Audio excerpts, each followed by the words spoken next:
Cricket ಜಗತ್ತಿನ interesting ಸುದ್ದಿಗಳನ್ನು quick ಆಗಿ ಹೇಳ್ತೇನೆ ಕ್ರಿಕೆಟ್ ರೌಂಡ್ ಅಪ್ ನಲ್ಲಿ. ನಾನು ಶಾಂತ. ನೀವು ಸುದ್ದಿಯಾನದ ಸಬ್ಸ್ಕ್ರೈಬರ್ ಆಗೋದಕ್ಕೆ ಮರಿಬೇಡಿ. ಆಸ್ಟ್ರೇಲಿಯಾದಲ್ಲಿ ಟೀಂ ಇಂಡಿಯಾ ಅತಿ ದೊಡ್ಡ ಟೆಸ್ಟ್ ಗೆಲುವನ್ನು ದಾಖಲು ಮಾಡಿದೆ. 1977ರಲ್ಲಿ ಮೆಲ್ಬೋರ್ನ್ ಟೆಸ್ಟ್ನಲ್ಲಿ ಭಾರತ ತಂಡ 222 ರನ್ಗಳ ಜಯ ಸಾಧಿಸಿತ್ತು. ಇದೀಗ 47 ವರ್ಷಗಳ ಬಳಿಕ ಟೀಂ ಇಂಡಿಯಾ 295 ರನ್ಗಳ ಅಮೋಘ ಗೆಲುವನ್ನು ದಾಖಲಿಸುವಲ್ಲಿ ಯಶಸ್ವಿಯಾಗಿದೆ. ಏಷ್ಯಾದ ಹೊರಗೆ ಇದು ಭಾರತ ತಂಡದ 2ನೇ ಭರ್ಜರಿ ಗೆಲುವಾಗಿದೆ. 2000 ಬಳಿಕ ಆಸ್ಟ್ರೇಲಿಯಾದಲ್ಲಿ ಅತ್ಯಧಿಕ ಟೆಸ್ಟ್ ಪಂದ್ಯಗಳನ್ನು ಗೆದ್ದ ದಾಖಲೆ ಇದೀಗ ಟೀಂ ಇಂಡಿಯಾ ಪಾಲಾಗಿದೆ.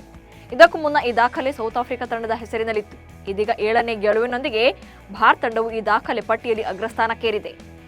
ಐಪಿಎಲ್ನಲ್ಲಿ ಇಷ್ಟು ವರ್ಷ ಆರ್ಸಿಬಿ ತಂಡದ ಬೌಲಿಂಗ್ ಜೀವಾಳವಾಗಿದ್ದಂಥ ಮೊಹಮ್ಮದ್ ಸಿರಾಜ್ ಬಾಯ್ ಇನ್ನೂ ಬೆಂಗಳೂರು ಟೀಮ್ನಲ್ಲಿ ಇರೋದಿಲ್ಲ. ಟೀಂ ಇಂಡಿಯಾದ ಸ್ಟಾರ್ ವೇಗದ ಬೌಲರ್ ಮೊಹಮ್ಮದ್ ಸಿರಾಜ್ ಗುಜರಾತ್ ಟೈಟನ್ಸ್ ತಂಡದ ಪರ ಕಣಕ್ಕಿಳಿಯಲಿದ್ದಾರೆ. ಆರ್ಸಿಬಿ ಆರ್ಟಿಎಂ ಕಾರ್ಡ್ ಅನ್ನು ಬಳಸಿ ಸಿರಾಜ್ರನ್ನ ಉಳಿಸಿಕೊಳ್ಳಬಹುದು ಅಂತ ಫ್ಯಾನ್ಸ್ ಕಾಯ್ತಾ ಇದ್ರು. ಆದರೆ ಆರ್ಸಿಬಿ ಸಿರಾಜ್ರನ್ನ ಉಳಿಸಿಕೊಳ್ಳೋಕೆ ನೋಡಲೇ ಇಲ್ಲ.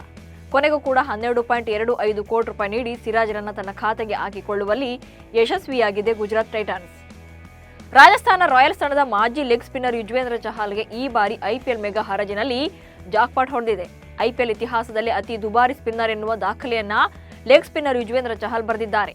ಚಹಲ್ರನ್ನ ಪಂಜಾಬ್ ಕಿಂಗ್ಸ್ ತಂಡ ಬರೋಬ್ಬರಿ 18 ಕೋಟಿ ರೂಪಾಯಿ ನೀಡಿ ಖರೀದಿ ಮಾಡಿದೆ. ಈ ಮೊದಲು ಚಹಲ್ ಮುಂಬೈ, ಆರ್ಸಿಬಿ, ರಾಜಸ್ಥಾನ್ ರಾಯಲ್ಸ್ ಪರ ಆಡಿದರು.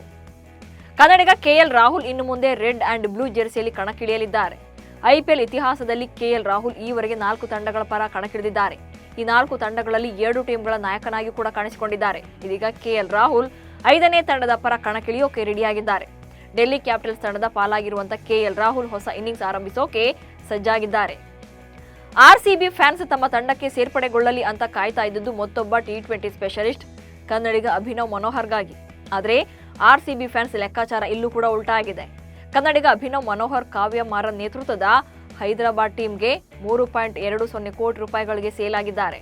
ಕರ್ನಾಟಕದ ಸ್ಫೋಟಕ batter Abhinav Manohar best striker ಜೊತೆಗೆ ಪವರ್ ಹಿಟ್ಟಿಂಗ್ ಬ್ಯಾಟರ್. ಸಿಕ್ಸರ್ಗಳ ಸುನಾಮಿಯಿಂದಲೇ ರನ್ ಕೊಳ್ಳೆ ಹೊಡೆಯೋ ಅಭಿನವ್ ಐಪಿಎಲ್ನಲ್ಲಿ ಎಸ್ಆರ್ಎಚ್ ಪರ ನೆಕ್ಸ್ಟ್ ಸೀಸನ್ಗೆ ಕಣಕ್ಕಿಳಿಯಲಿದ್ದಾರೆ. ಮೆಗಾ ಹರಾಜಿನ ಮೊದಲ ದಿನ 3 ಕನ್ನಡಿಗರು ಹರಾಜಾಗದೆ ಉಳಿದಿದ್ದಾರೆ.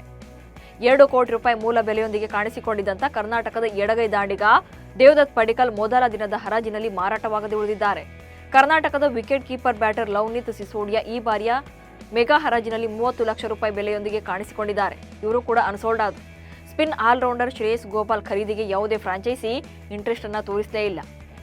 ಇಂಟರ್ ನ್ಯಾಷನಲ್ ಕ್ರಿಕೆಟ್ನಲ್ಲಿ ತಮ್ಮದೇ ಆದ ಛಾಪು ಮೂಡಿಸಿರುವಂತಹ ಸ್ಟಾರ್ ಆಟಗಾರರೇ ಮೆಗಾ ಹರಾಜಿನಿಂದಲೇ ಹೊರಬಿದ್ದಿದ್ದಾರೆ. ಇವರು ತಮ್ಮ ಮೂಲ ಬೆಲೆಯಷ್ಟು ಹಣವನ್ನು ಕೂಡ ಪಡೆಯುವಲ್ಲೂ ಕೂಡ ಫೇಲ್ಯೂರ್ ಆಗಿದ್ದು ಅನ್ಸೋಲ್ಡ್ ಆಗಿದ್ದಾರೆ. ಮೆಗಾ ಹರಾಜಿಗೆ ಮುನ್ನ ಆಸ್ಟ್ರೇಲಿಯಾದ ಸ್ಟಾರ್ ಆಟಗಾರ ಡೇವಿಡ್ ವಾರ್ನರ್ ಅವರನ್ನ ಡೆಲ್ಲಿ ಕ್ಯಾಪಿಟಲ್ಸ್ ತಂಡ ರಿಲೀಸ್ ಮಾಡಿತ್ತು. ಇವರನ್ನ ಯಾವುದೇ ತಂಡ ಬಿಡ್ ಮಾಡೋಕೆ ಮನಸ್ಸು ಮಾಡಲಿಲ್ಲ. ಜೊತೆಗೆ ಬಿರುಸಿನ ಬ್ಯಾಟಿಂಗ್ನಿಂದಲೇ ಫೇಮಸ್ ಆಗಿರೋ ಇಂಗ್ಲೆಂಡ್ ತಂಡದ ಜಾನಿ ಬೇರ್ಸ್ಟೋ ಕೂಡ ಅನ್ಸೋಲ್ಡ್ ಆಗಿದ್ದಾರೆ. ರಾಜಸ್ಥಾನ ರಾಯಲ್ಸ್ ಫ್ರಾಂಚೈಸಿಯು 5 ಬಾರಿಯ ಚಾಂಪಿಯನ್ ಮುಂಬೈ ಇಂಡಿಯನ್ಸ್ಗೆ ಟಕ್ಕರ್ ಕೊಟ್ಟು ಮಾರಕ ವೇಗಿಯನ್ನು ಖರೀದಿ ಮಾಡುವಲ್ಲಿ ಯಶಸ್ವಿಯಾಗಿದೆ. ಇಂಗ್ಲೆಂಡ್ನ ಮಾರಕ ವೇಗಿ ಜೋಫ್ರಾ ಆರ್ಚರ್ ಆರ್ಆರ್ ಪಾಲಾಗಿದ್ದಾರೆ.